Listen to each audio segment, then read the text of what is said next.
Episode की शुरुआत में हमें दिखाया जाता है जो पेस्टर होता है ना, बेबीलोन को मारकर जा ही रहा होता है और फिर एकदम से बेबीलोन उस पर हमला करता है और फिर बोलता है मैं इतना फ्लेक्सिबल हूँ कि तुम्हारे हमले से पहले ही मैंने अपने दिल को है ना साइड कर लिया था, जिसकी वजह से मेरे दिल को कोई नुकसान नहीं पहुंचा। इससे ये पता चलता है कि बेबीलोन की जो पावर है उससे हर एक ऑर्गन इवन नसों को भी वो छोटा बड़ा कर सकता था। और उसके बाद बेबीलोन अपने हाथों की स्ट्रेंथ बढ़ाता है और उसके बाद बेबीलोन उस पर हमला करता है और उसके बाद वो इतने सारे हमले करता है और ऐसा लग रहा था कि वो जीतने वाला है। फिर बेबीलोन को लगता है कि वो जीत चुका है और पेस्टर तभी उसे टेंटिकल से मारता है और फिर बेबीलोन इतनी दूर जाके गिरता है और फिर बेबीलोन की हालत इतनी खराब हो चुकी थी कि वो हिल भी नहीं पा रहा था। और फिर वो दोनों चर्च में होते हैं, तभी बेबीलोन को एशियर की याद आने लग जाती है, मैंने एशियर को तो बचा लिया। तभी पेस्टर बोलता है तुमने ये सही नहीं किया, तुमने अपनी पावर्स को एक्सप्लेन किया मुझे, लेकिन तुम्हें ये नहीं पता कि मेरी पावर्स क्या है। फिर उसके बाद पता चलता है कि वो डिवाइन सॉर्सरी का भी इस्तेमाल कर सकता था। फिर उसके बाद वो डिवाइन सॉर्सरी का यूज कर वहाँ पे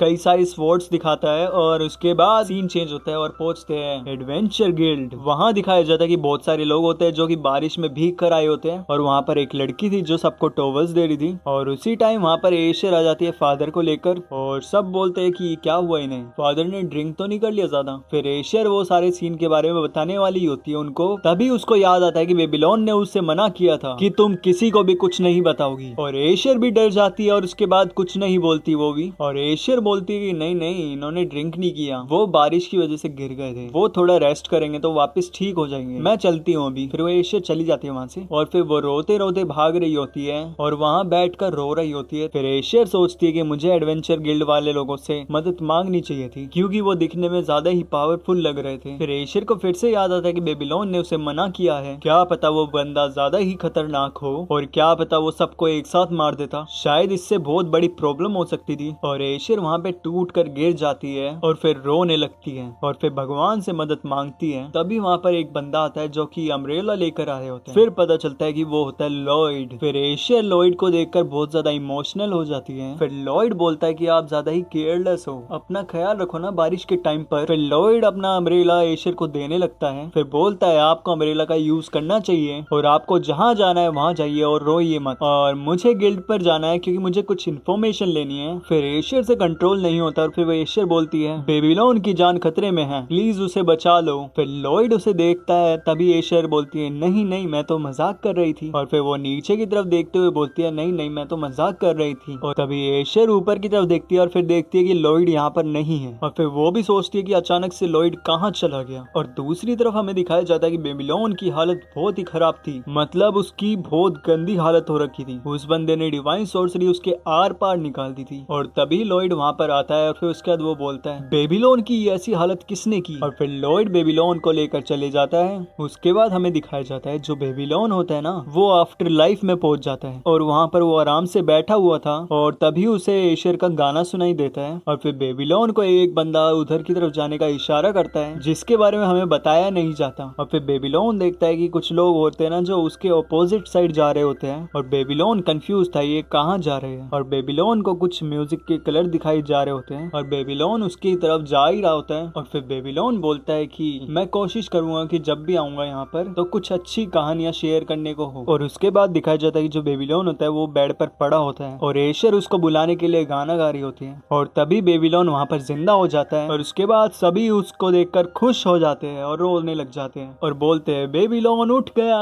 फिर बेबीलोन बोलता है क्या हो रहा है यहाँ। फिर एशियर बोलती है कि ये बहुत बड़ा सुकून है, मुझे खुशी है कि तुम ठीक हो। और तभी वो बेहोश हो जाती है। फिर इसके बाद बेबीलोन बोलता है कि कोई मुझे बता सकता है यहाँ क्या हो रहा है। फिर बेबीलोन को सब बता दे कि तुम्हें यहाँ पे लॉयड लेकर आया है, तुम्हारी हालत बहुत खराब थी, तुम 3 दिन से बेहोश थे और लॉयड तुम्हें 9 घंटे तक हील करते रहे। और उसके बाद बेबीलोन लॉयड को बहुत ज्यादा थैंक यू बोलता है। फिर लॉयड बताता है कि मैंने कुछ मेहनत नहीं करी, सारी मेहनत तो एशियर ने की है क्योंकि एशियर डिवाइन सॉर्सरी का यूज कर गाना गा रही थी तुम्हारे लिए जिससे तुम्हें अच्छा लग सके और तुम ठीक हो जाओ, और गॉड से भी रिक्वेस्ट की थी कि तुम्हें वापस भेज दे, अगर ऐसा नहीं होता तो तुम अब तक जिंदा नहीं बचते। मैं काफी खुश हूँ कि तुम सब एकदम ठीक हो। फिर उसके बाद लॉयड बोलता है बेबीलोन से क्या तुम उसके बारे में मुझे इन्फॉर्मेशन दे सकते हो जो वो बंदा था। फिर उसके बाद बेबीलोन बोलता है कि मुझे उस गार्डन से बहुत गंदी स्मेल आ रही थी और मुझे वहाँ पे ही वो बंदा मिला था जिसका नाम था पेस्टर। और उसके बाद लॉयड डिटेक्टिव बन जाता है और ग्रिम और जेरेल भी डिटेक्टिव बन जाते हैं और उसके बाद वो सब गार्डन में आ जाते हैं और उसके बाद और ये चेक करते थे कि वो स्मेल कहाँ से आ रही थी और वो बंदा कहाँ की तरफ गया, और फिर वो ढूंढने लग जाते हैं। अगर यहाँ पर कुछ भी क्लू मिल जाता है तो बात बन जाएगी, और उसके बाद वे ढूंढने लग जाते हैं और फिर काफी टाइम तक ढूंढने के बाद उन्हें कुछ नहीं मिलता। और उसके बाद जो गिल्ड की लेडी होती है रिसेप्शनिस्ट, वो वहाँ पे आ जाती है और फिर उसके बाद बोलती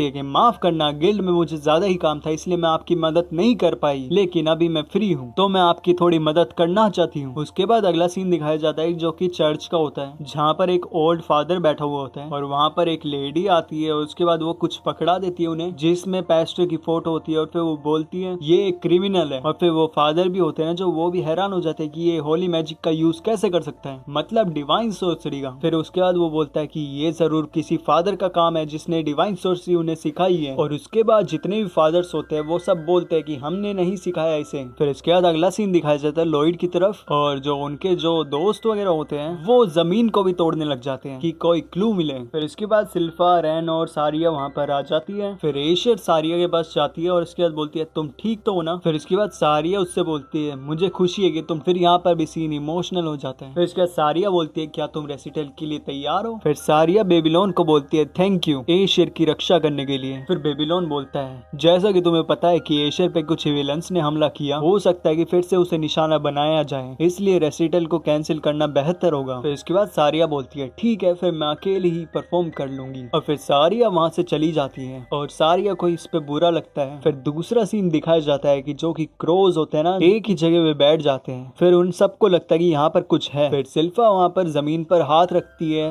और फिर इसके बाद जमीन नीचे की ओर जाती है। फिर इसके बाद सिल्फा बोलती है कि यहाँ पर कुछ है। फिर इसके बाद सिल्फा उसे खोलती है, तभी वहाँ से एकदम गंदी वाली स्मेल आती है, जिसको सूंघकर शीरो भी गुस्से में हो जाता है और ये इविल वाइब होती है। फिर उसके बाद फादर बोलते हैं एक बेसमेंट जिसके बारे में मुझे नहीं पता था और ना ही मैंने इसे कभी नोटिस किया। और फिर लॉयड को कुछ महसूस होता है। फिर लॉयड बोलता है कि ये दरवाजा एक स्पेशल प्लाईवुड का बना है जो कि माना और क्यूआई को रोक देता है। फिर उसके बाद लॉयड उसके अंदर जाने वाला होता है। फिर बेबीलोन भी वहाँ पर जाना चाहता है और सब उसे पकड़ कर फिर इसके बाद बोलते हैं कि तुम्हें रेस्ट की जरूरत है, तुम वहाँ नहीं जाओगे। और दूसरी तरफ हमें दिखाया जाता है जो एशियर होती है ना, वो भी उसके अंदर जारी होती है, बेशक से वो डर रही हो। और अंदर जाने के बाद दिखाया जाता है कि वहाँ पर कई सारे एक्सपेरिमेंट किए जा रहे थे और वो काफी क्रीपी भी लग रहा था। और इतनी सारी चीजें देखकर सब हैरान हो जाते हैं कि इतना सब कुछ इसके अंदर है। और यहाँ ये एपिसोड खत्म हो जाता है। आज के एपिसोड में बस इतना ही था और नेक्स्ट एपिसोड जब आता है तभी मैं उसको एक्सप्लेन कर दूंगा। और तब तक के लिए जुड़े रहे हमारे साथ और सब्सक्राइब करिए एनी सूत्रा चैनल को। और तब तक के लिए bye bye, sayonara and thanks for watching.